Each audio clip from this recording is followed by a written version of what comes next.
Om Sadashiva Samarambam Shankaracharya Madhyamam Asmadacharya Payantam Vande Guru Paramparam Ishvaro Guratmeti Multibeda Vibhagine Yo Mabda Vyapta Dehaya Dakshinamurtaye Namaha Sava Vedanta Sedanta Gocharam Tamagocharam Govindam Paramanandam Satguru Pranatosh Maham Om Shanti Shanti Shanti Om.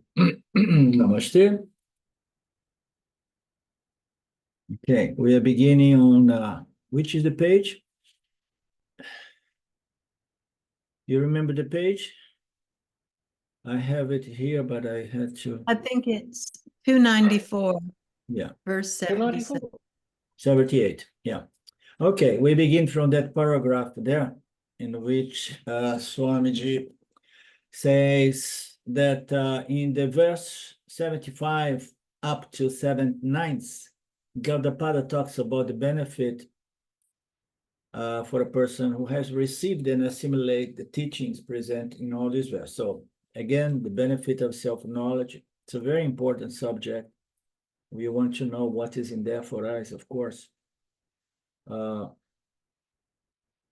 This is the, let me just have my mouse here. This is abstract and the highest teaching of Vedanta. Oh, sounds good, huh? Let's see. The nature of Mithya needs to be assimilated. It does not have existence or origination. It has an appearance that is due to ignorance or Maya. So we have revisited this very, very profound, subtle teaching in numerous times. The nature of Mithya. So Mithya, the nature of Mithya, Mithyatvam, according to Swamiji, is the toughest subject, because we experience it. And to understand that it is a Mithya reality, it's just exactly like a projection of the dream state or a mirage. It takes some time because our sense organs are going to be reaffirming to us subconsciously, no, there is reality to it because you experience and it has certain utilities. So the sense organs and the mind has this tendency to say, no, I mean, it's real. And the Upanishad says it's not really real. It is not non-existent. And it's not either existent, but it is apparently existing. And it's due to what? It's due to the fact that we can't really understand or see through. I mean, because the sense organs are going to deceive us 24/7, and we have to get this assimilation of knowledge in a way that we neutralize the deceiving power of Maya, holding on to the scriptures, which is the true nature of reality, is the adhistanam, the same way clay is the adhistanam of all objects made out of clay. And the gold is the only reality. All the ornaments, they are just namarupas and so on. So that has to be so profoundly clear in one's mind to neutralize what? The appearance and the experience that we have. So because it appears and the experience, and for the waking entity, it proves to have certain practical utility value, So, and then we go through all these teachings. I know, but for the awaker, it is real to a certain degree, okay? But the awaker, to begin with, in its body, mind, matter and energy nature, is again not real. It's an appearance. So if for the awaker, it can be said to be real. That's the point that Paramarthananda said. For the dreamer, the dream world is real. For the awaker, it's real. And then what is the deal to go through all of these teachings to establish the unreal nature? but only from the standpoint of the Nirguna Atma of the Jivatma. You understand? So the Nirguna Atma of the Jivatma, from that standpoint, this awakening world is equally unreal, such as the dream world from the standpoint of the awaker. Now, how are we going to stand in Turiya as Turiya? Because Turiya is not an experiencing entity. So we don't have that. We have to stand there as understanding. And there are several understandings in our day-to-day experience as human beings that are there to us to offset the deceiving power of perception and inference. So now the sun is going down. So the sun is rising, and all these things. We say that it appears to be that is perception, but deep inside we know that the sun is not moving. So there are many things that we offset by jnana, by knowledge, and the same is the case with this physical material projection. That for the awaker, it seems to be really real, but then since we cannot stand from the standpoint of perception in Turiya, but Turiya is not a perceiving experience entity, we need to stand by knowledge into something which is not an experience entity. That is the trouble, because we are so hooked up to want to experience, to believe something. No, if I can't experience, I don't care. So most of the circles in the spiritual world, they want the experience. They think that we are crazy. What counts is the experience, So, but we have a problem, because the Upanishad says that the only freedom is in understanding Brahman. And then right after he says immediately, right away, he says, but Brahman is not an object of experience.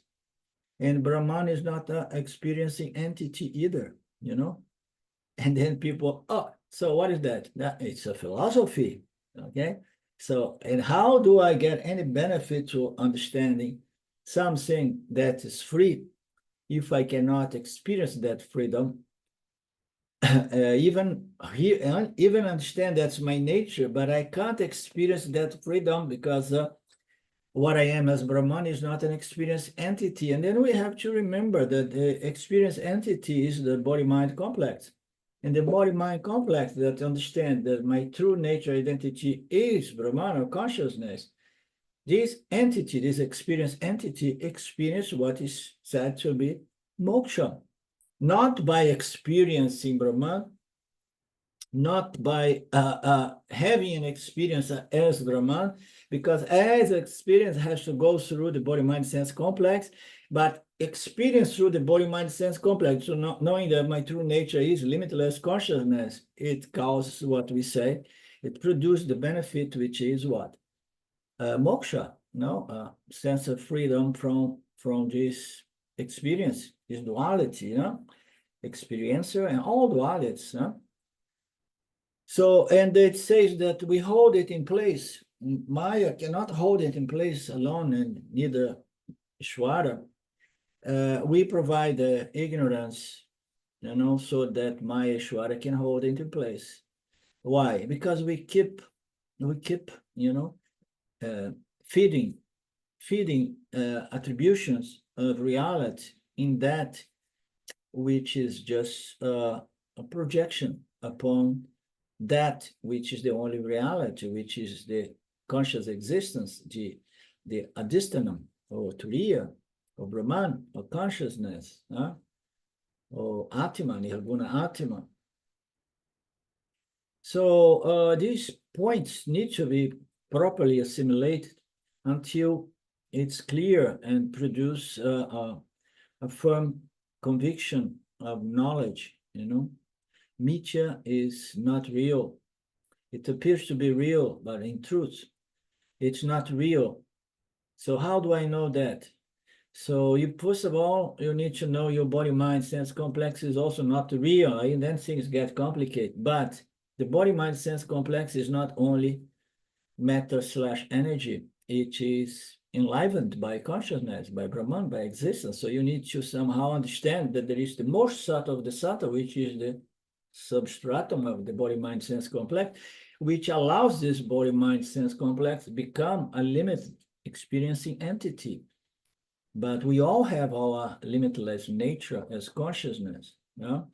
So, and then we understanding that, you know, with the help even of some scientific discoveries, you know, such as in physics, you know, that matter is not really matter. You know, when you look very carefully, examining it, you see that it's basically uh, unsubstantial space, you know, or energy.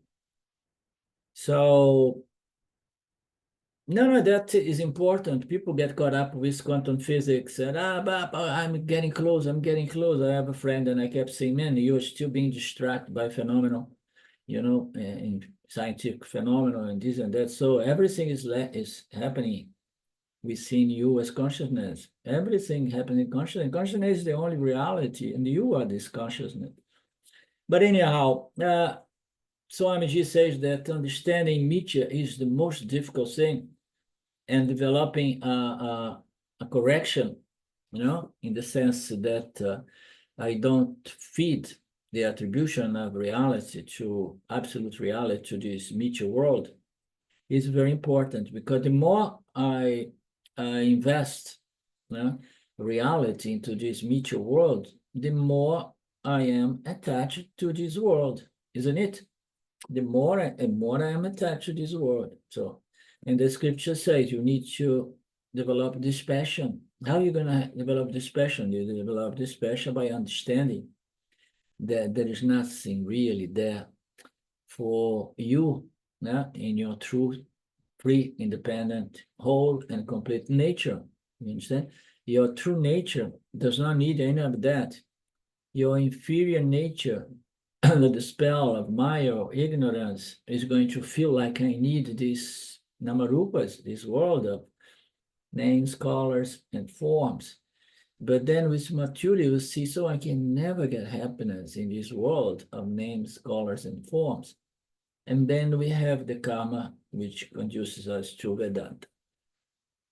And then we have to go through this process until we understand that we are the additional, because of which this project universe appears, you know, appears upon within in the scope of our true nature as existence, consciousness, which does not have existence or reality on its own, but, you know, it somehow gets the reality of I myself. I am the only reality, consciousness. I lend existence. I'm not the body mind or the mind because they are part of Mithya. They are an appearance in consciousness, in myself.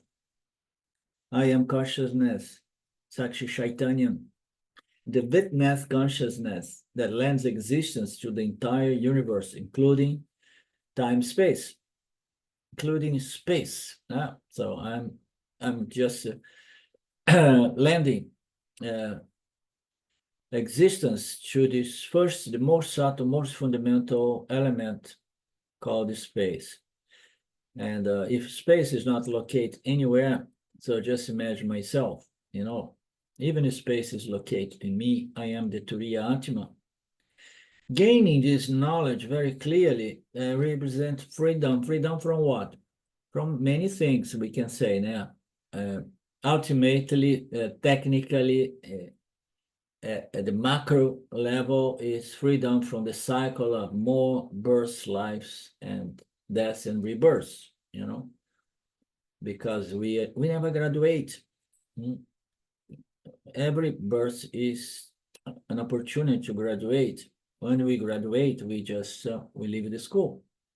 Maybe there are other schools, who knows, you know. We just want to enjoy graduation here so that we can have some peace, tranquility, and satisfaction while exhausting this Parabda Karma. Yeah, I know, but I want to be a mystic to know all the mysteries of the universe. Good luck, go. But don't get too excited, because otherwise you're going to be caught up in this mystical samsara as well. This freedom is explained in two ways, and this is very nice. I expand this phrase here, this short paragraph, and I wrote a nice subsign in Portuguese. Well,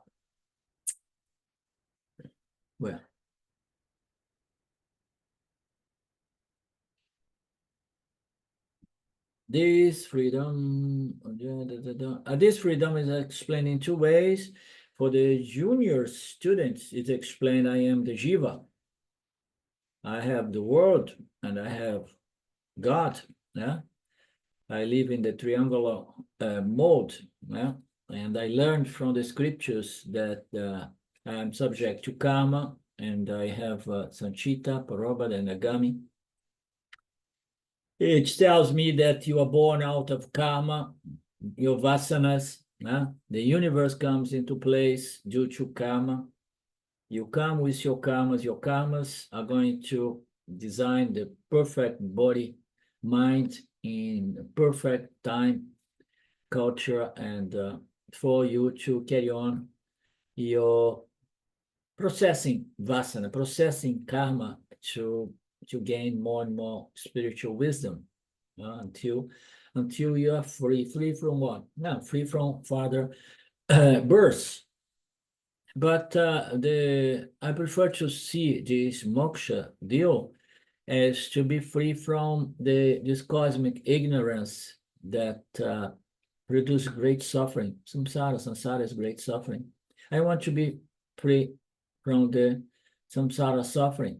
And then I have to understand Ishvara Jiva Jagat, understand that I had several births, and this process in the triangular mode is going to take me to a certain maturity in which I'm going to avoid Agami, I'm going to destroy Sanchita, because I am assimilating knowledge. And while I am expanding my Parabada Karma, once all the Parabha is exhausted, I was told by the scripture that I went my last birth, and then I'm just good to now to live as my true nature, as pure conscious existence of limitless nature, the only reality. So we take all these teachings of Vedanta, but this is explained for the junior student. And suppose someone comes and they does not need these teachings anymore. And then Swamiji says that the statement, I am a Jiva, should be rejected. You can tell direct to oneself or to others, that I am Brahman, I am limitless consciousness, I'm not a doer, nor an experience. There is no real karma. I have never gone through any single birth, and there is no time, there is no future birth. I don't accept any of these parabadas, not even the celestial parabadas. I don't accept any one of these superior realms in which I'm going to have celestial experience. So the three births, is you come back as a human being. Okay, good. So at least I did not fall to be born as an animal or as insect. But if I do a good job here, I get a birth in an even more conducive human birth, human family, human society, that is going to further facilitate my spiritual evolution. So a medium one is to come back as a human being, exactly where you are, but sometimes you get a better condition. Inferior one is to come back as an animal or insect. And superior one is to you go to one of the celestial realms and stay there, and then you come back as a saint or whatever, But none of these things tell much because they do not represent freedom. Freedom is possible to the extent that we understand the only reality is consciousness, and I am this consciousness. Every phenomenon occurs within me due to this power of Maya, which requires the power of all humanity's desires and fears. He keeps using this raw material, our desires and fears, our vasanas, to adjust the field according to the overall parabodakam of the humanity. I am the adhisthanam for the entire cosmos. The karmas float in me, but they never touch me. The awaker, adhisthanam, is not affected by anything in the dream world. The dreamer and the dream world do not really affect the awaker. Now, awaker is the base, and then the awaker somehow appears as the dreamer in the dream world, but all of that is using the awaker, the mind of the awaker, who projects this as the ground, the adhisthanam. But the awaker is unaffected, meaning to say things can happen, very, very dramatically in the awakening state. People can come and arrest me, and I'm dying, but then the awaker's there without being affected. When one wakes up, I say, oh, it was a dream. Nothing to be concerned here. So the same thing, the awaker is not associated with any karma that is done by the dreamer. So Turiya is not associated by any karma done by the awaker, because Turiya is not subject to any laws. Turiya is the ground of existence in which even laws and principles are projected. Therefore, there is no question of exhausting Parabodha karma. They do not exist. Turiya Atma is understood to be always ever liberated. Atma does not have any past, present, or future births. The freedom of Yani is uniformly available at all times because the freedom is one's very nature.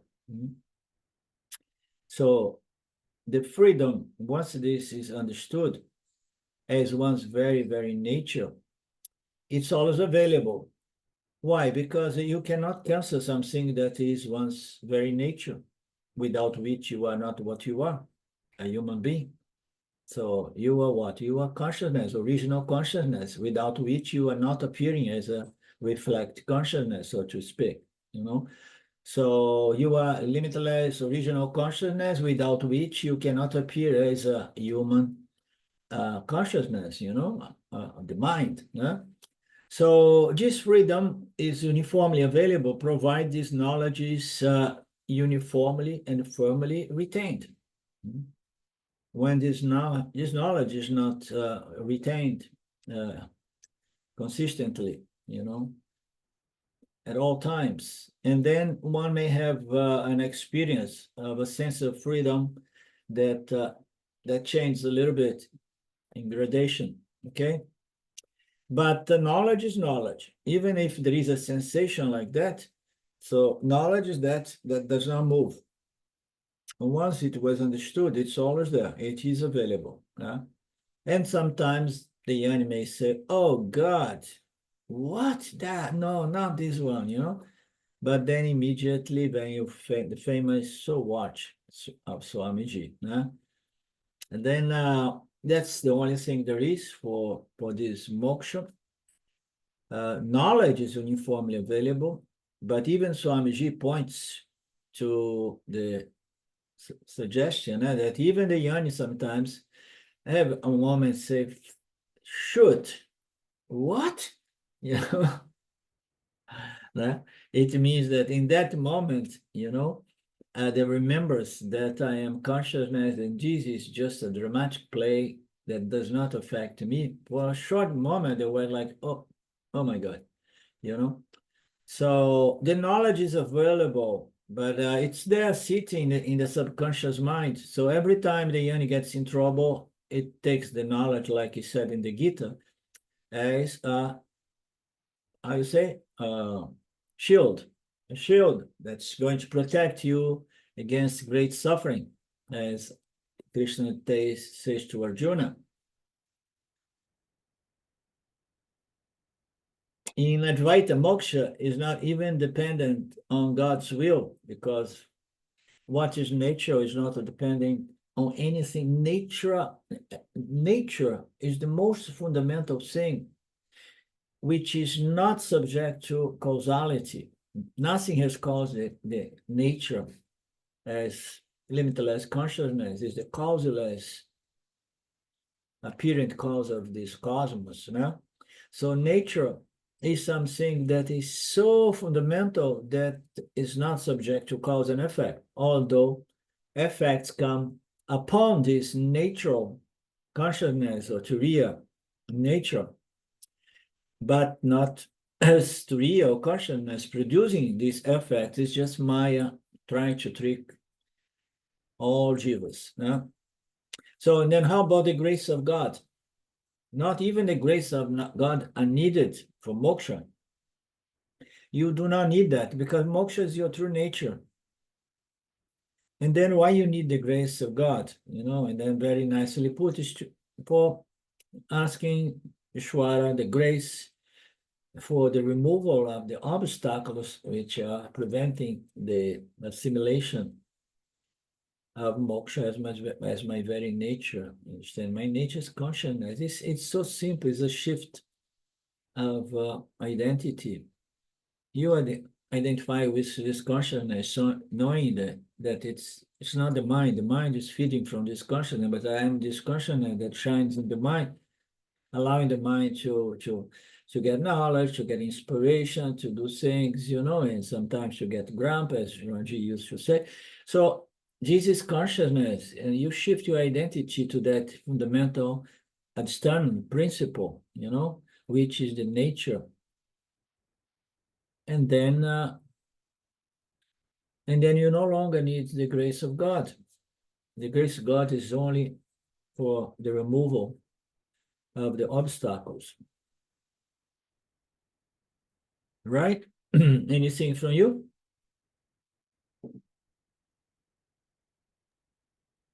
The other day, Linda, on Saturday, I was meditating on the nature of Mithya and everything being Mithya. And then later that same day, maybe an hour later, I caught myself once again caught up in Mithya and, thinking that everything that I was engaged in at that moment was real.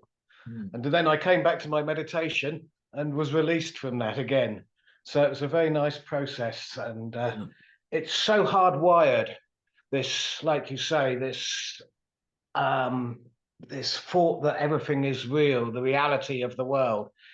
It takes more than just understanding to get rid of that hardwiredness. I think it takes real work and a process to remove that ignorance. Yeah, no, I disagree with this last statement of yours, because it takes only understanding. But this understanding has to be very clear, you understand? And not obstructed by suspiciousness or doubts or vagueness, abstractions, all of that. So once this is clear somehow, and then you have the understanding. Because before we have this understanding, Mark, we more often than not, we need to go back to our sadhana. You understand? But to the degree that this knowledge is assimilated and retained, you don't need really. You will see very soon you won't be needing to go into a meditation to do your sadhana. The moment that you have somehow, you are just falling for the tricks of mind, getting tense or getting caught up. You don't need to go back to your meditation room. You just remember the teaching. The teachings are there to immediately. You regroup very quickly, and then you you take back your position as consciousness, you understand? So this correction is going to require less and less effort, to the extent that it's more and more free from obstacles, and which makes it more clearly, makes a firm conviction, trust in this knowledge more and more and more, as you see more and more clearly through that is your nature, you understand, and you are free. So it's a play. It's a play between, consciousness, your true nature, and the mind, the body, mind, the mind, and the mind sometimes screaming and gets a little bit overwhelmed, intense, irritable, but that's how it goes. The goal is what? Freedom from being all excited and angry and irritated, sorrow, fear, desires, all of that. It comes gradually but surely, as we assimilate more clearly this understanding regarding our true nature.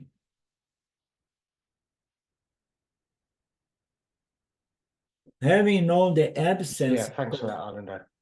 Having known, verse 78, having known the absence of causality to be the fact, and not acquiring separately any birth or cause of birth. Birth is what causes your life, You have to be born. So having known the absence of causality, there is no origination, there is no creation, there is no birth, there is no cause and effect. This is a fact, there is no causality. There is only consciousness. That is the reality, absolute reality. The absence of causality to be the fact, a doubtless fact, and knowing that you do not acquire any karma and any birth, one attains the goal, which is free from suffering, desires, and fear, free from samsara.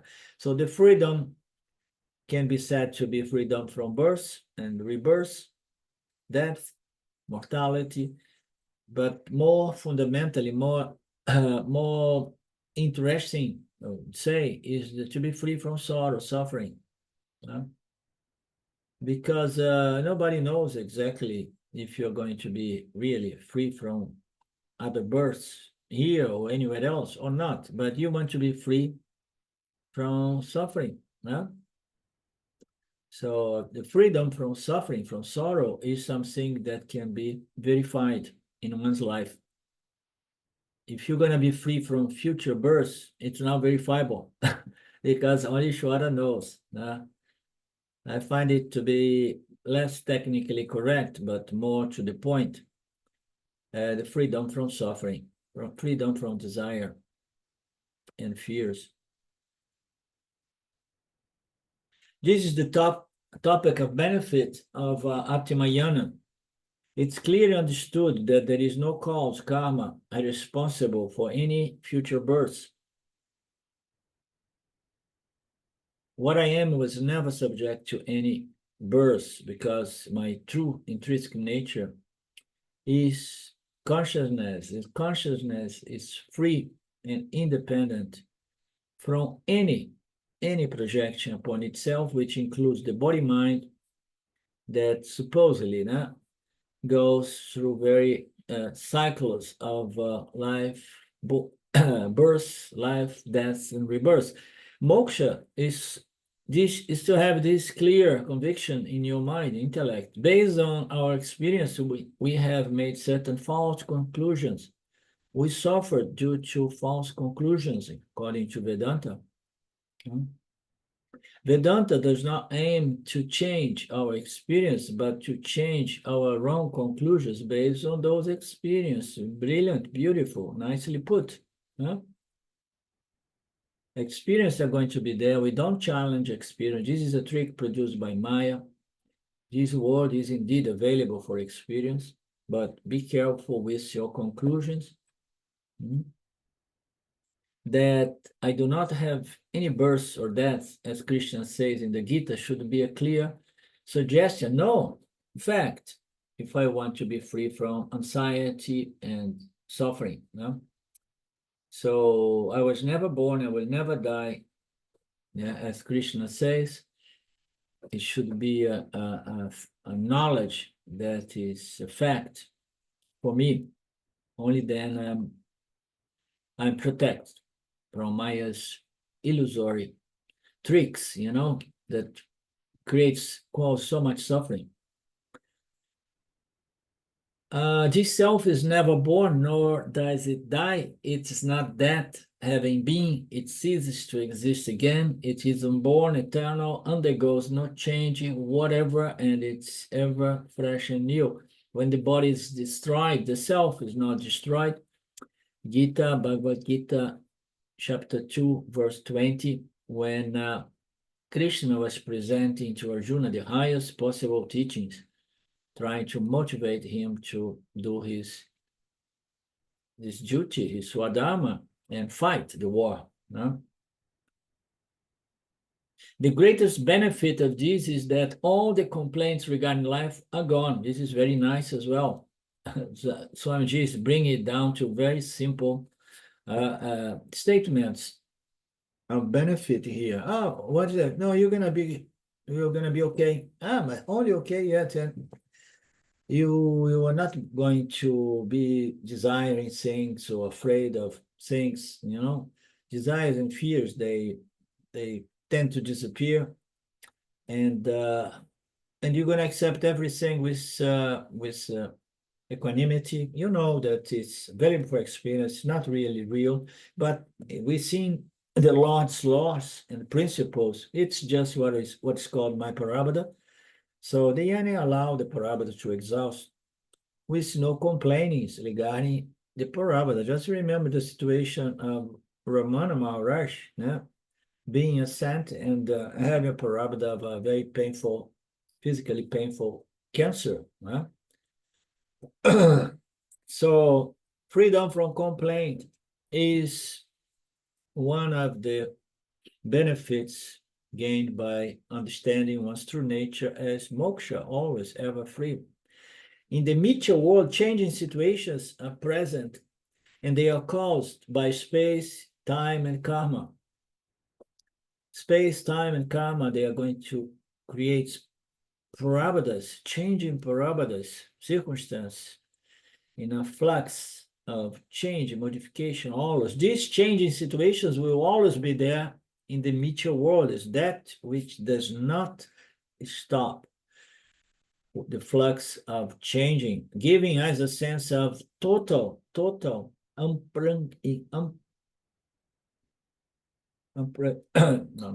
not going to try to say this word. It's not predictable.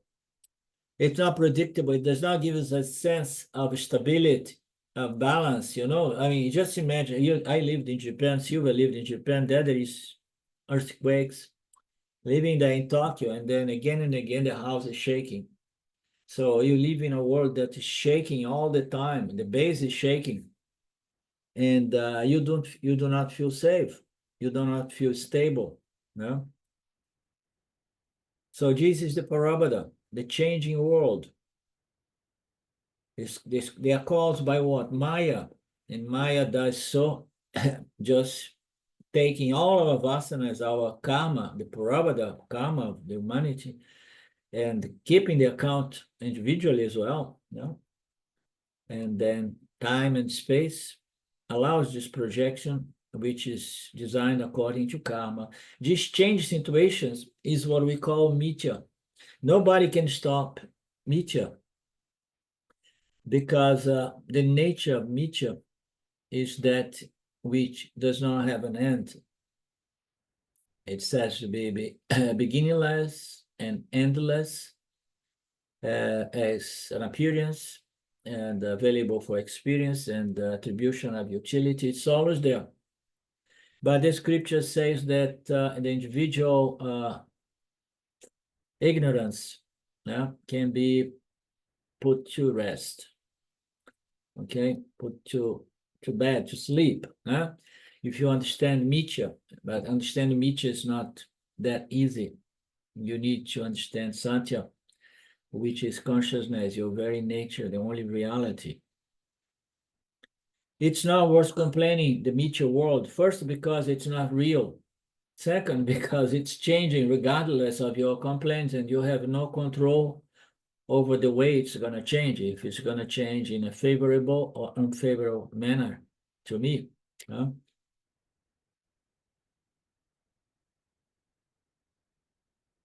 Complaining that fire is hot and ice is cold is stupidity.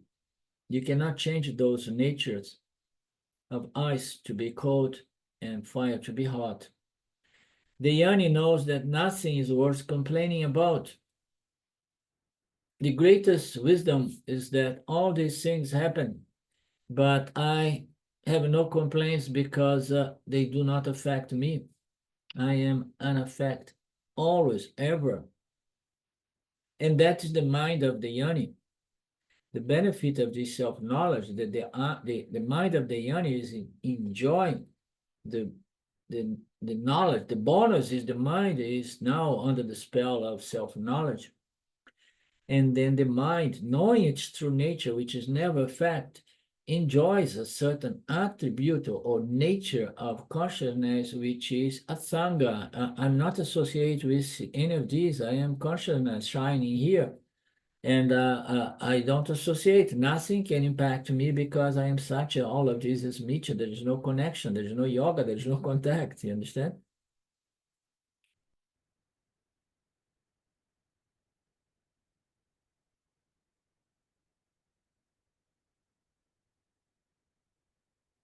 The greater wisdom is that all these things happen, but I am consciousness, the adsthanam, free and never affect. This twofold awareness removes complaint from life.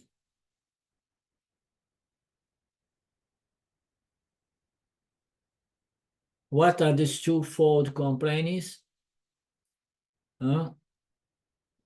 Such a Mithya twofold, this twofold awareness or knowledge. I am Satya. Everything is Mithya. Possibly is what he's trying to say.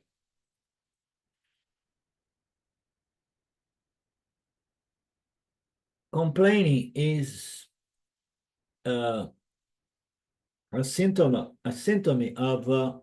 samsara. You are suffering. The person who is whining and complaining is suffering. Is ill. The sickness is there. And how you know? Because the person is complaining. No, it's not complaining. It's a fact. This place is no good. No, it's not a fact. It's complaining, and it shows that one is, fighting with Ishwara on that level. Huh? Complaining is samsara. I enjoy the freedom from all types of binding desires. That is desires for my fulfillment. Desires from the relative role standpoint are no more binding. I'm not a contributor and not a controller. And then here he says there is no problem with desires if they are relatives. They are relative to certain roles that you play in society. So it's your swadharma, okay. So then you have to do and you want to do with keep in mind that you want to have success in that role, in that endeavor. No? So this is not binding. As we know, desires is okay. Krishna says, I am the desire in total, no violation of Dharma. No? So desire is okay if it's not binding. And in order to be non-binding, it must be moderate and genuine and totally conform to Dharma, to be non-binding desires. That is desires for my fulfillment, desires from the relative role standpoint, if you want things as a means to complete yourself, to fulfill yourself, to get whole, to get permanent happiness, this is samsara. But if you have a desires for something relate to your participation, such the desire to help Arjuna, Krishna had the desire to help Arjuna for some reason, no, it's not a problem. It's not abiding. The guru is not dependent on the disciple assimilating and or even saying thank you for the guru. I'm only a contributor. As a yani, I'm not a controller. One has no desire to control. Desires that cause anxiety and fear are not present in the mind of the yani. Freedom from the sense of insecurity also go away. Complaining and sense of insecurity are signs of the sickness of samsara. Insecurity brings desire for security and complaints as well. Anatma is never secure, and Atma is never insecure. Very nice. Your anatma nature is never secure. And then, so how am I going to get this security if I live through my inferior anatma nature, you know? It says anatma is never going to be secure. So no, I have a special anatma nature, my body nine. How so? It's just getting the fragrance from my satya nature, and then this fragrance works in a way that I enjoy a sense of security and satisfaction, which is inherent to my satya nature. But self-knowledge does that. My body-mind fundamentally is never secure. But since I know that I am conscious, and this body-mind enjoys a bonus, which is a sense of moksha, security and freedom from what's happening in the world. No? Right? Working for an Atma's security, I want to be totally secure as a body-mind complex, is a sign of being still caught up in samsara. An Atma is never secure, and Atma is never insecure. Working for an Atma's security and working for Atma's security is a sign of confusion.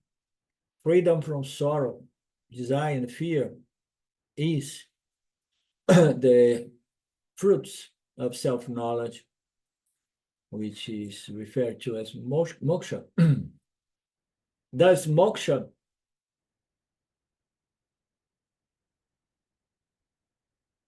it's missing something here. Does moksha is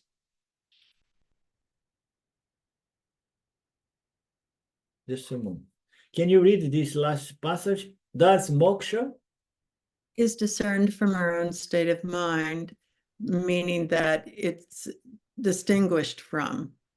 So the mind can do whatever, but moksha is there. Yeah, and after that comes the verse 79, right? Okay. Yeah, as we know, there are several ways of defining moksha. So the last sentence here says that moksha is the ability to discriminate. The ultimate viveka is to discriminate between you, consciousness, unchanging consciousness from the changing mind. And once you establish yourself as the unchanging consciousness, the mind is no longer subject to much changing as before, you understand? Because somehow the mind, no, the mind is not just the mind. What I am is consciousness. I am free, so the mind gets that bonus or benefit by knowing its true nature as consciousness. There is no mind. Ramana Maharshi used to say, oh, my mind, this and that. I say, okay, catch hold of your mind and show your mind to me. Yeah, and people used to say, oh, what is the mind? There is no mind. He was not elaborating much. He was trying to say there is only consciousness, there is no mind. No?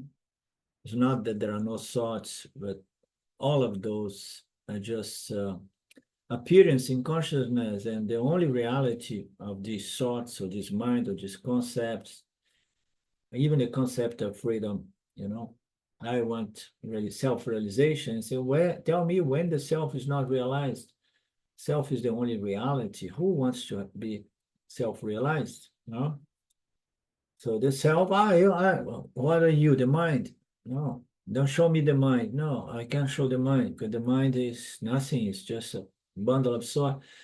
And then who wants self-realization? No, I'm self-realized. Okay. So he used to powerfully but simply presenting those direct inquiries into the nature of the mind to bring someone to understand what was there behind the mind. Papaji used to play with that a lot as well, trace the mind and all these concepts to what you are, consciousness.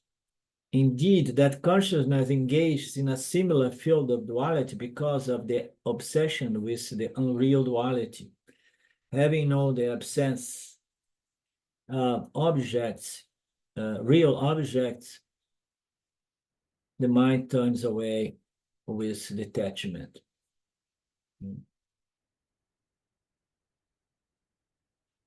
The consciousness engages in a similar field of duality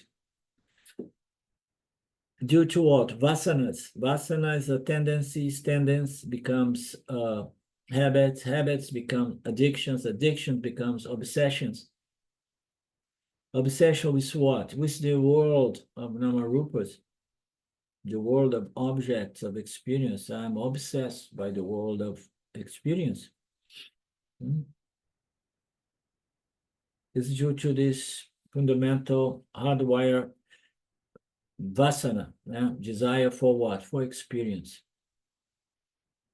Having known the absence of objects of experience, there is no really object of experience, they are just a mirage like projection. Having known the absence of real objects of experience, the mind develops vairagya, detachment, turns away from this, this projection, this unreal world. Why? Because it's never going to give me the satisfaction. And then it turns away from the world, carrying what? Carrying vairagya, with detachment. Now, why I'm going to be detached from something that have no true intrinsic value as far as provides me with true peace and happiness.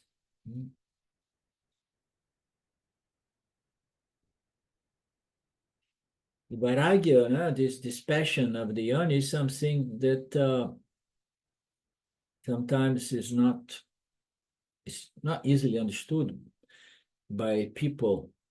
The students of Vedanta at the beginning, as junior students, it appears like, I don't want to live like that.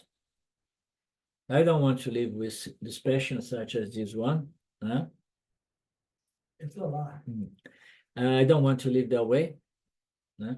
Life is wonderful. I like to have passion for the things. So, because the passion we have for things gives us the possibility of hitting the jackpot here and there, and then you get happiness. But true happiness is from never going to the casino, and just sitting home enjoying your full, whole, and complete nature and the peace and satisfaction, which is natural to, inherent to what you are. But what a boring life, sitting with the passion, this passion. How could the Ramana suffer all those 20 years in those dirt caves, People have no idea of the Ananda he was enjoying in that state, I don't know, but I guess it's, we can say, the guy was in such a tremendous state of peace and completion that when he came out, he became, the source of beauty and inspiration and light and knowledge to everybody, Why? Because he turned away with detachment. Somehow the mind, the soul was so mature that even when he was 17, he said, no, let me get out of here. Leave a note to my parents, and tell them, oh, don't look for me because you are not my mother and you are not my father. My father and my mother, they are God, represented by Shiva, which is represented by Arunachala, and so on. Security is my very nature, but when I do not understand this as a fact, I think that it is a thing available outside. And then if I get enlightened, I get a certain status, and then I will be able to get more security because people are going to treat me as a celebrity, and they are going to provide me with donations, money, and favors, and all kinds of things, and then I'm going to enjoy a sense of security. It's not something that you're going to get outside there. It's just your true nature, because being one without a second, the very concept of insecurity does not rise. I seek completion and security from outside. Outside in the material world is there, and it cannot give me what I'm looking as completeness, fullness, and security. I assume that objects of experience outside will make me full and complete. And then sometimes the person, oh God, now I am 90 and I still feel, afraid, incomplete, small, inadequate, full of desires, full of fears. Now I have a fear of old age and death. And then say, no, I think I'm gonna need another birth. So let me begin again with a new instrument, and then I will have a better chance with a new instrument of experience. Why? Because I'm still believing that I am going to resolve this problem outside there. In the world of dualities, chasing objects of experience as a means to find security, peace, ananda, and so on. In each mithya object, I seek the non-existent fullness, security, and completeness. I'm looking to mithya. This is the most absurd thing. The mithya is just a mirage. A mirage is nice because you are thirsty, you are crossing the desert, and then you see water, and you go there, and that water is not going to help you. It's not going to satisfy your thirst. So you are looking for happiness, fullness, completion, and satisfaction in a world which are projections, such as mirages. So how long it takes until we understand that and we begin walking away with detachment, as it says in the verse 79.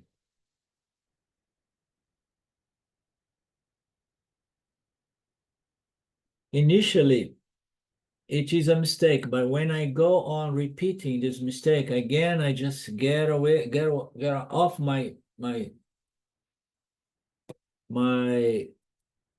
travel, and I go several miles to the ways that I see from a distance, again and again, the same mistake. So being deceived one, shame on you, but again and again, shame on me, as we say in the USA, no?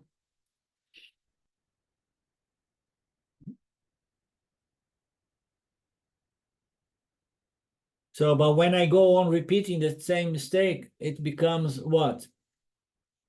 Becomes, I don't even know. Here it says that it becomes a hardwired vasana, but ignorant vasana. Because I'm looking for value on something which is as good as non-existent. So how can we develop an obsession for things that never will satisfy, never satisfies us, and will never satisfy? How can we develop such an obsession? It's something just beyond the comprehension, because once you see it, you should begin walking away with detachment. Now go back again and again, chasing non-existent thing. And then I become hardwired to do that in spite of all this suffering. It is a mystery, this cosmic ignorance that does not allow people to connect the dots. Just like a deer looking for a mirage, water, we are looking for completeness in a world in which there is so much advertisement in our society. Before was TV, now it's all over the internet and media. So there is great advertisement. You're going to get completeness if you buy this and that, consumes this and that. One's entire life is just chasing completeness, happiness into the mirage-like world of Namarupas. Because of this obsession with the external world, as if it could secure you, which are not there, a person runs after those non-existent objects and goes off one's destination. One's destination is beautiful. I'm doing the Gita, chapter 9, with my people in Portuguese. There is a passage there in the Gita that says so. The main thing, the most important thing is to be moving in the right direction.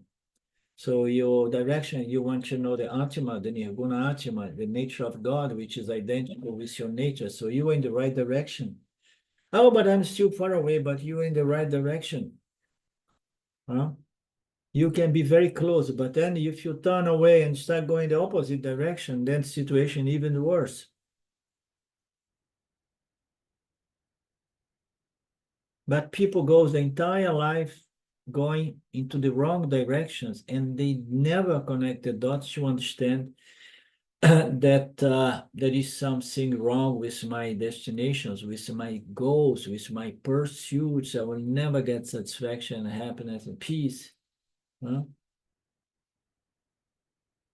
It's similar to a musk deer that runs all over, seeking for that fragrance which is inherent to its very body mind. Now realize that the fragrance is from its own body, but the musk deer is, mistakenly looking for that smell. Ayani knows that he is the only source of security, peace, and happiness, having understood the absence of any true security and happiness in this world. He very happily and without any fear or concern, he drops the attachments and walks away with this detachment, with vairagya, with dispassion.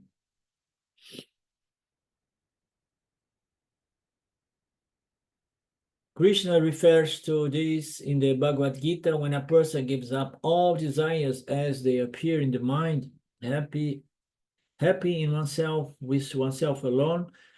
Arjuna, that person is said to be one with a certain self-knowledge. For self-knowledge, the self-knowledge that really causes this sense of dispassion, detachment, which has a fragrance of shanti and satisfaction and love. Okie dokie. So, Marco, you tell me later on, before the end of the day, if we move our class for Wednesday or not, okay? Okay, yeah. Thank you. Anything else? Thank you, Arlindo. Lovely class. Om Purnamada Purnamidam Purnamudachyate Purnasya Purnamadaya Purnamevavashishyate. Om Shanti Shanti Shanti Om. Namaste. Bye-bye. Bye now. Okay, thanks, Arlindo. Bye now.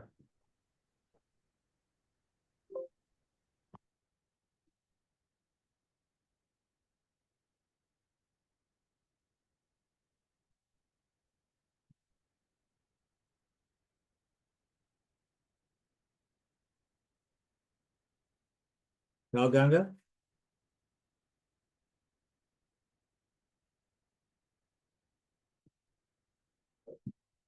Okay, let me close this.